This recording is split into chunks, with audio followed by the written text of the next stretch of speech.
February is the month of big Xenoblade news.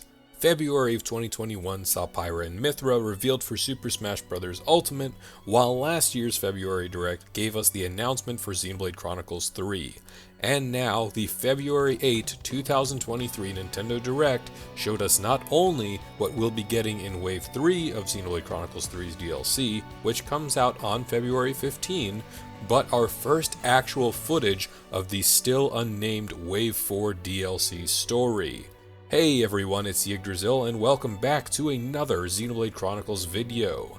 In this video, I'm going to be going over not only everything that was revealed to us during the Nintendo Direct, but also going over the photos and tidbits given to us by Monolith Soft on the Nintendo of Japan website, as well as their Twitter page.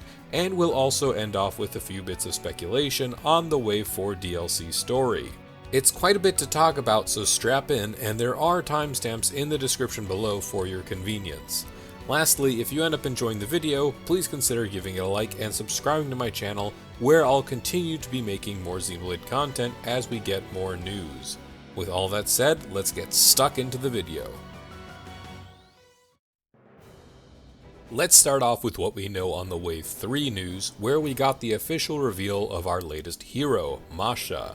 Meeting us for the first time in the city of all places, Masha is a human, leading some to speculate that she uses Kevesi arts to counter Ino using Agnian arts. Given her seeming age and appearance, I'm going to assume she is a city-based character. And no, that isn't a core crystal on her chest, but it is a crystal. Now, while the Direct only described her as a lapidarist, which is a professional in the art of grinding and polishing jewels and ores, the Nintendo of Japan Post revealed her hero class name as Jewel Meister, and is described as an offensive healer that heals surrounding allies when her attacks land a critical hit. Depending on her kit and the ratios of her abilities, we could have quite a competent one-man healing army that could reliably keep the team healthy while doling out respectable damage. Meanwhile, someone else can, say, safely perform as a signifier. She doesn't seem to have any power-related gimmicks similar to Ino Swap, but what she does have, however, is the ability to make use of her profession as a lapidarist to craft accessories for our group. Using a new material known as Enigmatter, Masha can craft a variety of accessories with random effects. The type of item that you choose to craft will have a higher chance to grant specific abilities. For example, crafting an Enigmatter bangle will create an accessory that is more likely to have abilities tailored toward defenders. Masha can craft up to 300 accessories for the group this way, denoted in the top right of the screen. Now, and this is just my own interpretation based on what we were given, this is what crafting will be like. You will start in this menu to craft the base piece, and you can keep crafting until you get whatever base effect you would prefer. There are, however, additional hidden effects denoted with question marks under the base effect. Perhaps this Chalk 1 is an indicator that the crafted accessory is just at its first rank, and can then go all the way to rank 5. Because back in Masha's accessory crafting menu, there are two other menu tabs besides just craft. The second one shows a sparkling hammer, which leads me to believe that this is the Refine tab, allowing us to expend additional Enigmatter or other unique resources to unlock ranks 2 through 5 of the crafted gear, which will either contain new effects or just simple base number increases. At the same time, the third option also seems to be indicating that we could be recycling these materials and perhaps getting some of the Enigmatter or other unique resources back, which could be a good bit of time saving because we'll be getting the Enigmatter through the line of challenge, which I'll explain later on. Now, as for these icons, there are icons that we have seen that seem to be related to an individual character, a targeting reticle which could perhaps be critical or for a specific opponent or some such, a sword icon so maybe a specific damage type up, and a heart so maybe bonus healing percent or an HP up effect. In any case, depending on the range of effects that these crafted accessories can have, as well as their values, these could be very powerful items indeed. Imagine if they roll well enough as you refine them, these accessories could have the same effect of 2 or 3 items, but only take up 1 slot, plus have a little bit extra on the side. Meanwhile, you now have 1 or 2 freed up accessory slots that could have been a really beneficial effect that you just weren't able to make room for in your current build. You did hear me right though earlier when I said rolling, because rolling for the upgrade effects will potentially be our new grind all on its own if you want really strong stats. I can also personally see these upgrades costing more each time as you go up each rank, so who knows, these may be quite a grind indeed. The other caveat is the fact that we don't know how many of these can be equipped onto a single character at once. Again, personally speculating here, I'd be quite surprised if we are allowed to equip more than one enigmatter accessory per character, especially if the effects and stats they provide are relatively strong and can scale well. It's just something we'll have to see. As for enigmatter and other resources coming from the Land of Challenge, whether this alludes to Masha having some ties to the Land of Challenge itself remains to be seen. Now, a little bit more about her combat, as I've already discussed her role. We also know her chain attack order. Thank you to Magpie on Twitter for helping with the translations as always. Her chain attack order, called Radiant Chaser, which will, when successfully completed, raise the critical rate of our attacks by a set percent, in the screenshot here showing 25%, which is quite substantial really. As for her basic gameplay, we haven't received anything, but we know that she uses 2 ring-like weapons that give off an extremely similar vibe to Mio's twin rings, so this could perhaps be an off-spec of that playstyle. And like with any other hero, your characters also get a variant of her clothing, this time seemingly just her overcoat. As for story, I personally expect just the 2 quests, her introduction and her ascension. Nothing really special there. I would be surprised if we get more, but I would also perhaps expect some new NPCs in the same vein that we had a bunch of Napon introduced when Ino was brought into the game. The last thing we know about her so far is just simply that she is voiced in Japanese by Rie Tanaka, the queen of Ara Ara herself. If you've ever played Genshin Impact in Japanese and met Lisa, you know what to expect.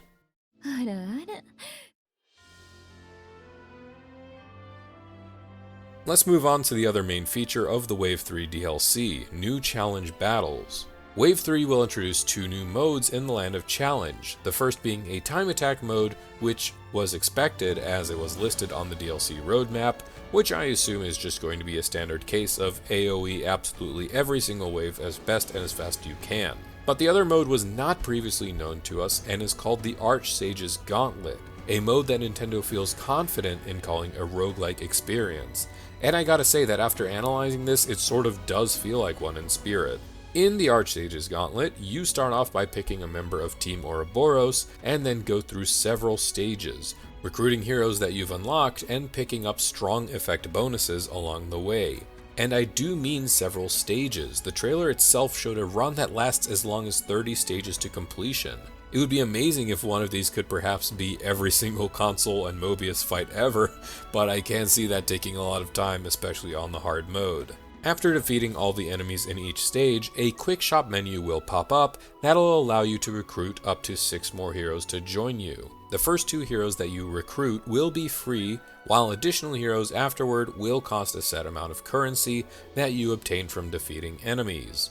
As for bonuses, you can get some pretty unique effects known as emblems. No, not those ones, with varying rarity after clearing some of the stages as well. For example, this emblem, Kevesi Prosperity, is a legendary rarity buff that boosts the score you earn when you build a team containing at least 4 Kevesi units. I want to also quickly point out in this menu a few other points of interest. Let's start with the top right. On the very top, we have 3 slots with tickets that seem to show a replay icon. I'm going to assume that you earn one of these every so often, perhaps as you fill the bar directly beneath it. If you do not like the hero or emblem choice that the Archsage dealt you, you can turn in one of these tickets with the Y button to shuffle up the pool. If this isn't what the bar is for, then perhaps it is a bar that displays the Archsage's satisfaction with your performance that'll increase as you fight more and can influence the rate that you earn the resources used to purchase heroes and emblems, denoted by the cube directly below the bar. As for rewards, there are 2 main things. First, I can say for sure that we are getting a new Napon trader in the Land of Challenge that deals with blue Napon coins, as we can see in the top right of this image here.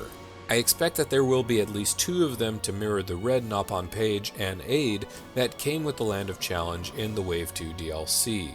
And one of these new traders will be selling the ending matter that Masha uses to craft her accessories, as well as other items.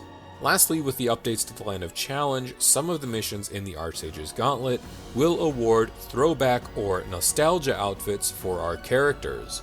Team Kevez will be sporting Xenoblade 1 character outfits, Noah with Shulk's gear, Lance with Rhines, and Uni with Melia's Future Connected design. Meanwhile, Team Agnes will have Mio sporting her Mum's Blade outfit, Tyon rocking Jin's true form, and Senna all perked up in Bridget's attire.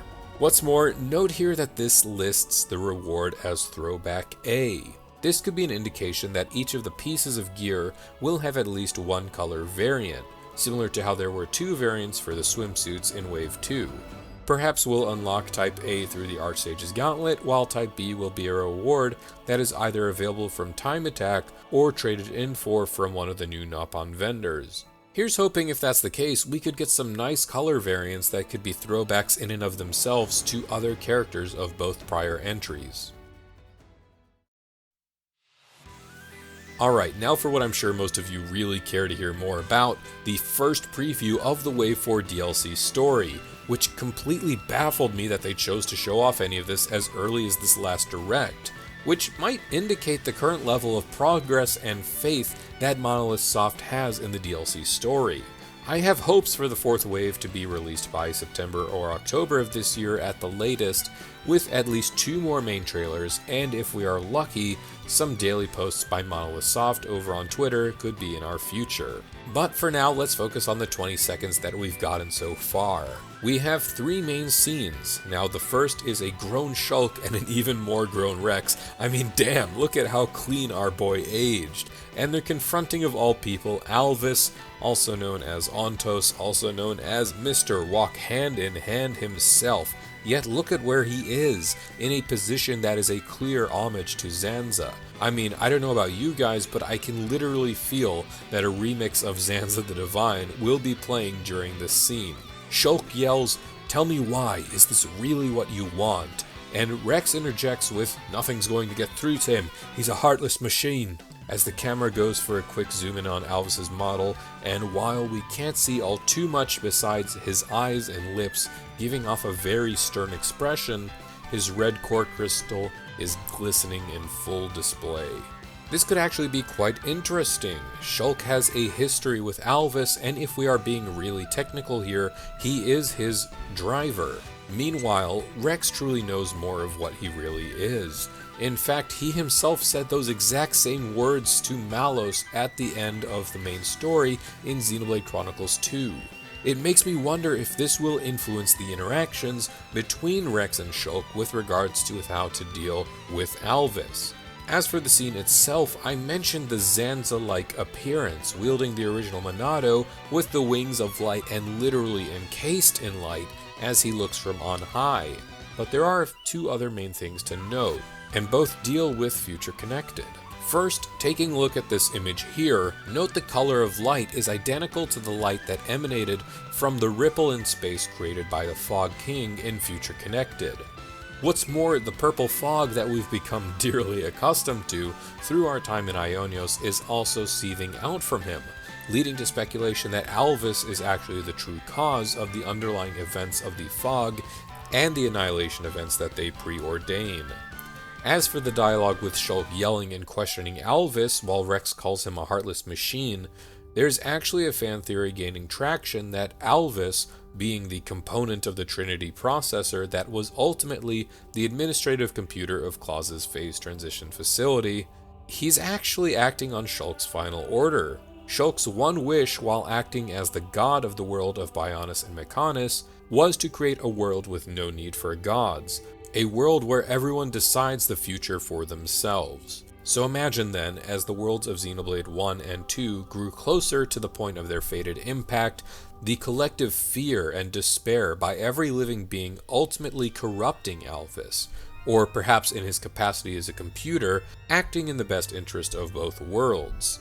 In doing so, through his own power, Alvis is actually the being that overtook Origin and went so far as to create Mobius Z, who was then assigned a singular purpose to preserve the Endless Now. This theory is a bit sound and plays off of the popular theory that there is no Mobius or Console A in the base story of Xenoblade Chronicles 3.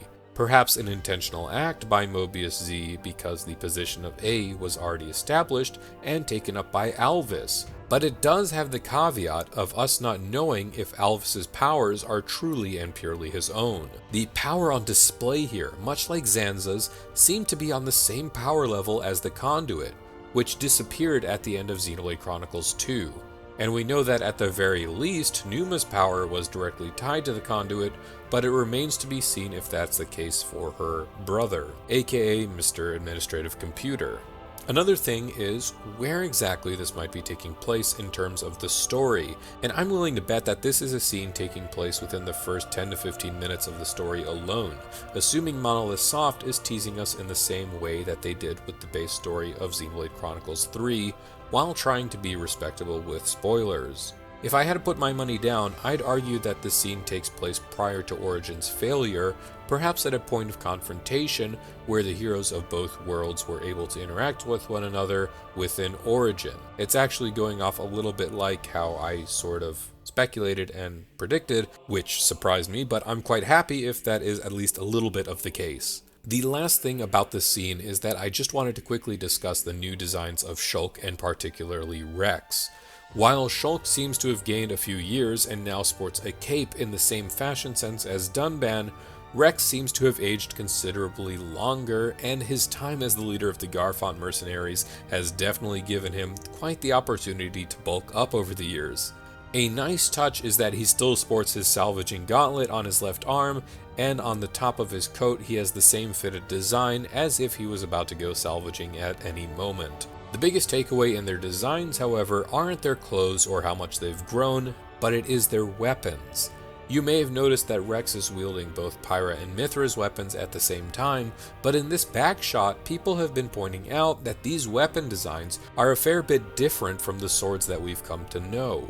Even Shulk's replica Minato looks a little bit different here as well. While we could hypothesize that Shulk could have modified his Minato over the years, we aren't able to quite pin what's going on with Pyra and Mithra's new weapon forms.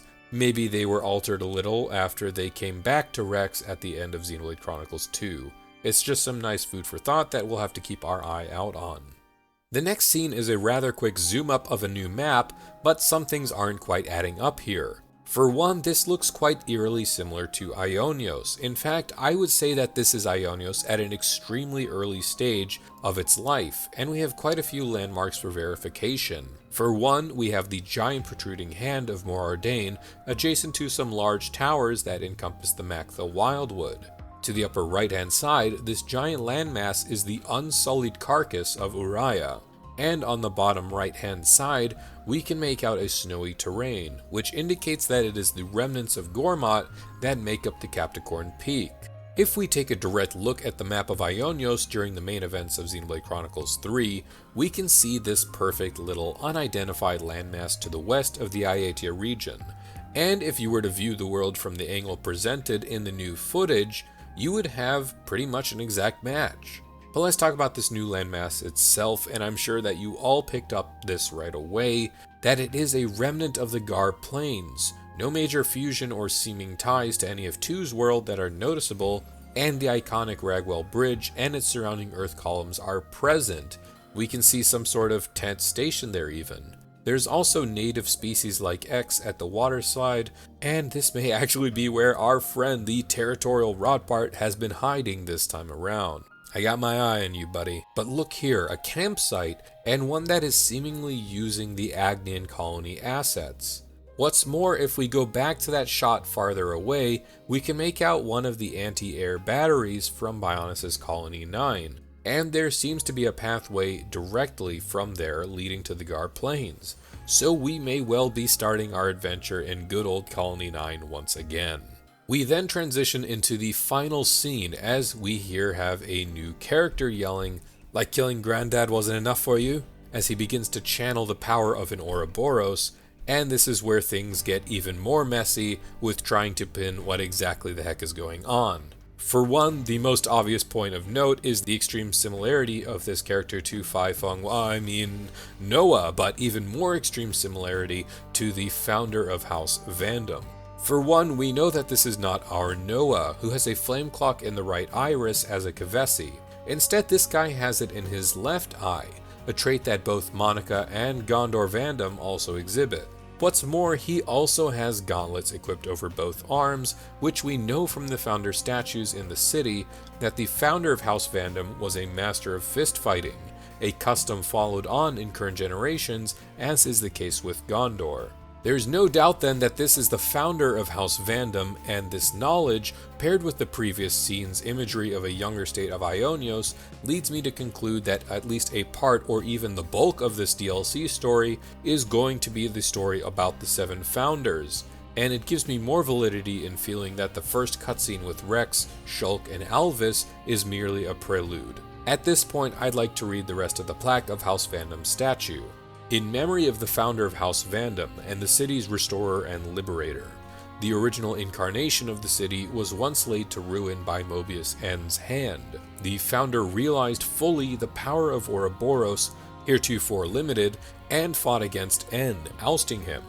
Once victorious, he gathered the old city's people, scattered to the winds, and re-established the city. With the city restored, he left its government in the hands of the founder Doyle and departed on a lonely expedition. No records exist of his fate thereafter. It's extremely important to take away some of those key phrases here, the first being that he restored the city after fighting N once he was able to fully realize the power of Ouroboros. This is a strong hint that N could once again be a major enemy in the DLC story. Perhaps it's he who is being confronted in this scene right now, which seemingly is taking place at Ragwell Bridge, denoted by the spire in the background. As for the part about working with House Doyle and realizing the power of Ouroboros, we get some more context from reading the plaque of Founder Doyle's statue, which reads, "Her whereabouts were lost after N's ravaging of the city of old, but upon encountering the other founders, she committed herself fully to the fight. This founder is said to have a familial relation to the founder of Vandom, with scant extant records suggesting that they were likely brother and sister. She fought alongside the founder of Vandom then, who was the elder of the two, and brought the power of Ouroboros to completion." It's important to recall the founder of Doyle's Gormati features, because when you look at the Ouroboros that is being brought out here, it's extremely similar, if not identical, to Mio's Ouroboros from the base game. What's more, the Ouroboros isn't fully corporeal, while the founder is unaffected, and so I speculate that this is Ouroboros at that unrealized state. If this is the case, I expect this to be one of the new main combat gimmicks that the DLC story will offer. That is, having an Ouroboros join us almost like a stand from JoJo's Bizarre Adventure, while a fully realized Ouroboros form will be used during the final major confrontation against N. This then would also affirm my suspicion that this cutscene also involves the founder of House Doyle, and I suspect that we will see her in the next preview for the DLC. Either she is the Ouroboros that is currently on display, or the founder of House Vandom is powering through on his own to manifest the Ouroboros, similarly to how consuls in the base game had their own base Mobius form if they chose to transform by themselves. As for the line about killing his granddad, I'm personally a bit unclear, and it's a bit of a point of debate within the community as well. Some believe that the founder of House Vandom is actually Noah and Mio's child from a previous life, a key character that was introduced during Noah's epiphany during the day of the eclipse in the base game. If this were the case, the one person who fits the bill of Granddad would be Giga Chad Rex himself, so I'm quite curious if this is the case to see how this would be explained. While I'm at it, by saying a term like Granddad and seeming to address the founder of Doyle as a sister, the familial terms being used here are unknown to the people of Ionios, save for the people of the city, yet another strong point of proof that these are indeed the founders. Where this goes from here is anyone's guess. Is this a far-flung prequel that starts off before the point of origin and yet deals with the founders? Are we going to have any little bit of info that could discuss a sequel, perhaps after the events of 3 where Ionios never existed? Will there be any part of this that perhaps discusses a sequel or tells us what happens after the successful reboot of Origin? And where in Ionios' name is the Sword of the End, and where is Riku? Only time will tell, but this is where we are going to be ending things for now. Thank you very much for taking the time to watch, and let me know what you think of in the comments below. Tell me what you got hyped about the most in this trailer, and what are your own theories. Please consider to also leave a like and subscribe to the channel if you already aren't, as those help out tremendously. And please look forward to more Xenoblade content in the future. With all of that said, again, thank you very much for watching, and as always, have a great day.